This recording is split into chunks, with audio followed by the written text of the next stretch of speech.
And speaking about failing us, the American people, Massachusetts just passed H4885. I'm actually texting and emailing a lot of people behind the scenes because I want this to actually go more mainstream because of the fact that this is such a horrifying bill and this is such a disgusting bill that I am going to sit here and talk about this for the remainder of the show because of the fact that this is such a disgusting thing that Massachusetts just passed. Now, if you do not already know, Massachusetts just signed this bill, and what does this bill do? Now, this is a bill that is 300 pages, and they voted on this bill in the House of Representatives the next day after getting this bill. There's no way that they actually read the bill. And the House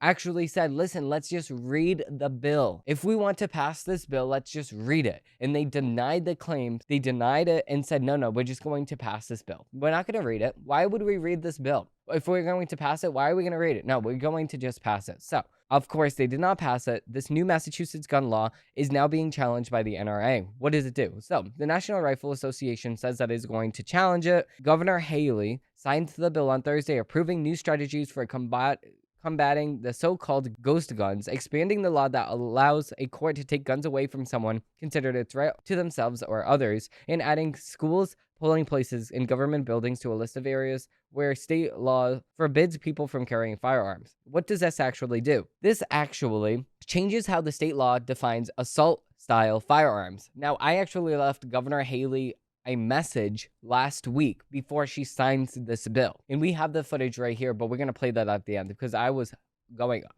mad at Governor Haley for actually just looking at the bill. And I said, listen, if this bill goes on your desk, you cannot sign this. But the thing is, this is the exact situation here. The law defines assault style firearms, not even a definition, but it defines them as any semi-automatic rifle, okay, or a shotgun that holds more than 5 rounds. So a rifle that shoots semi-automatically, that has the detachable magazine, is now banned under this law, and any shotgun that has more than 5 shots that could be fired from the single magazine can be or is banned already. It's already banned. So this new law considers a gun an assault-style firearm if it is a semi-automatic shotgun or any semi-automatic center-fire rifle or a semi-automatic pistol with the availability to accept a detachable feeding device. So it's effectively also banning Glocks, which does not make any sense, a folding or telescopic stock, or a thumb hole stock or a pistol grip, or a forward grip, or a second hand grip, or a protruding grip that can be held by a non-trigger hand, a threading barrel designed to accommodate a flash suppressor or a muzzle brake or a similar feature, or a shroud that encircles either all or part of the barrel designed to shield the barrier's hand from heat, excluding a side that enclosures the barrel. That provision has attached the attention of gun owners, some of whom says that the features included as some of the part of the assault-style firearm definition are common and often cosmetic in nature. The Gun Owners Action League, this local arm of the NRA, said that its summary of the law in its definition includes most, if not all, semi-automatic rifles and shotguns. So, this is just ridiculously stupid. The fact that you need to jump through hoops already in Massachusetts to actually get your gun certification class, which is hundreds of dollars. Then you need to pay for your background check, pay for your licensing and your registration, which then you go through a federal background check and a state background check. And then you then have to wait months to get a little card with your name on it that says that you are now safe to use a gun. So there's two types of guns here in Massachusetts. There's an FID, which is a firearms identification card, or there's a license to carry, LTC. So you need a license to carry in Massachusetts or a license to actually purchase a firearm. If you have the FID, then you can only purchase a shotgun that has the 2 bullets. You shoot 2 times and then you reload. You cannot have anything that has a detachable magazine at all. You can only buy muskets and stuff like that on that side. But the LTC formerly allowed you to buy semi-automatic guns like a SIG or a Tavor X95 or a Tavor TS-12. Some of these firearms my father owns himself, and we go to the range and we have some fun with that. So the thing is, here in Massachusetts, you cannot no longer do this, which is the most disgusting thing ever, because this is the biggest gun control ban that the state has ever had. And if you look at the statistics, right, you can see that New York and California has similar, if not strict, gun control laws. And they have higher higher crime rates than us, and they have the same exact laws on the books. So is it the location at which people go to intend to commit crimes, or is it the laws that prevent people from doing these very things?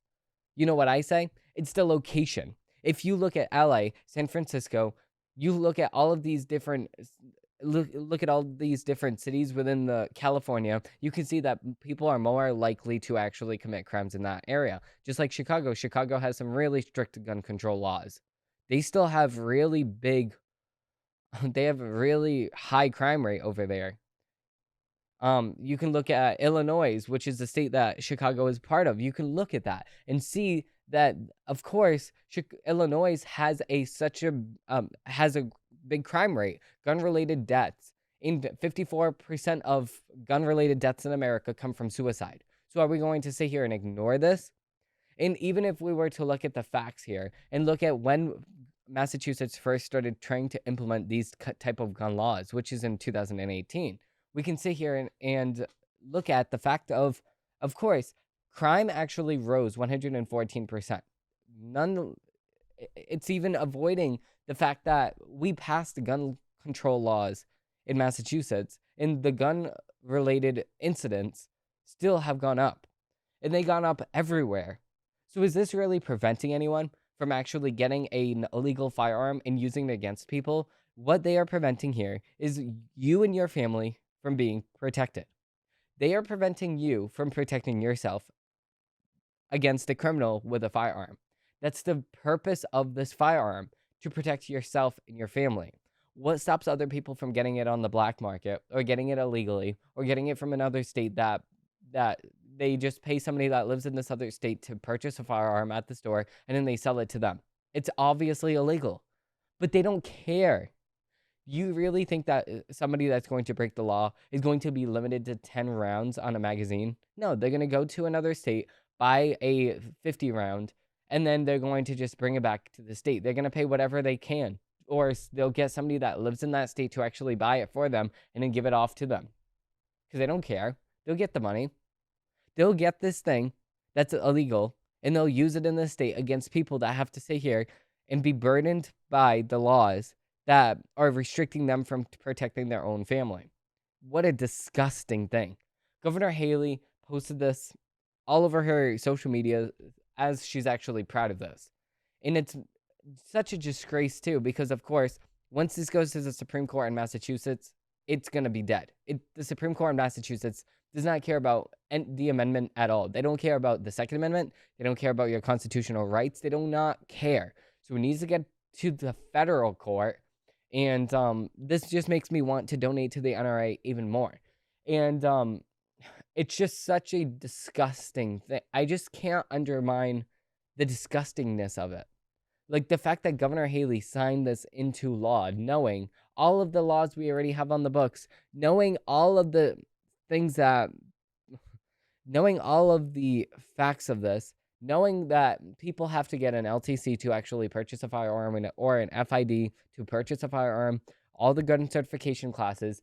You know, I feel most bad for my family members that just recently applied for the LTC, went through the certification classes, and they're waiting for the license to come back in the mail.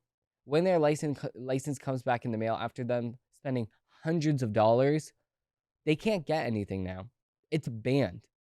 These people are waiting for the state to send them back their license to carry. By the time they get it back, nothing. You can't get anything. It was effective yesterday. So if you're waiting 2 months for your LTC to come in the mail, you're done. It's good as trash. You might as well just shred up your LTC. You can't get anything. now in Massachusetts. And Rhode Island has similar laws. If not, Rhode Island actually has less strict gun control measures than Massachusetts. And this is saying a lot. And they have a lesser crime rate than Massachusetts. So this is the most appalling thing about this whole entire situation here. That's why that more people need to talk about this. More people have to put the fire on Governor Haley's back and in rear to actually get her to. I mean, obviously, she's not going to do anything now. She signed it into law. But we need the Supreme Court to actually start paying attention to constitutional matters here. This is a huge constitutional matter because why does the state have the right to infringe upon your right as an American to bear arms and to protect yourself and your family? That's our Second Amendment right in not Massachusetts, but in the whole entire country. That's our Second Amendment right. This is a huge overreach of the government, and people are starting to find this out. And oh God, I just hope that if this does go to the Supreme Court, I hope that there's a snapback.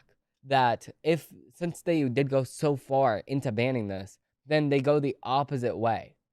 They unban guns that were formerly banned, and they release some of the rules and regulations because that would be the snapback. Or at very least, Republicans win come November because of this.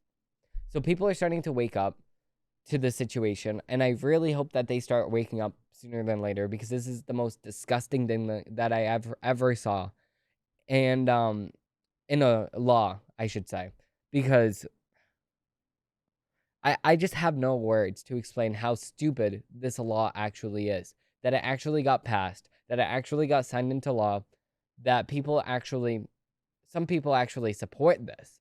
Why? Just does not make any sense. Because you know why? No, and it does make sense. Because they don't care about you and your family. Democrats don't. Democrats do not care about protecting you. They hate you. They hate Republicans. They want to kill Republicans, and they just wanted to kill the front runner just a few weeks ago through an assassination attempt on former President Trump's life. They do not care about you. They're going to shoot the presidential front runner in the Republican side. They will shoot you, run you over, and back their truck right up into you. They do not care about you whatsoever. They want you gone. So, remember this in November. Remember this when you go to vote. Remember this when the Democrats say that they care about law and order. Remember this when the Democrats make up stories about you, the law-abiding citizen, breaking the law, which does not make any sense. Remember this when Joe Biden tells you that you're senile. Remember this when Joe Biden and the Democrats tell you that you are the people that are crazy, you are the problem, that you are the people that are conspiracy theorists, that you are the people that must be thrown out and killed and pushed to the side. Remember this in November when Democrats lie to your face and tell you that Kamala Harris is a great person and lie to your face about all the Democratic talking points. Remember this in November when you go to vote for the next president of the United States. And remember that they hate you.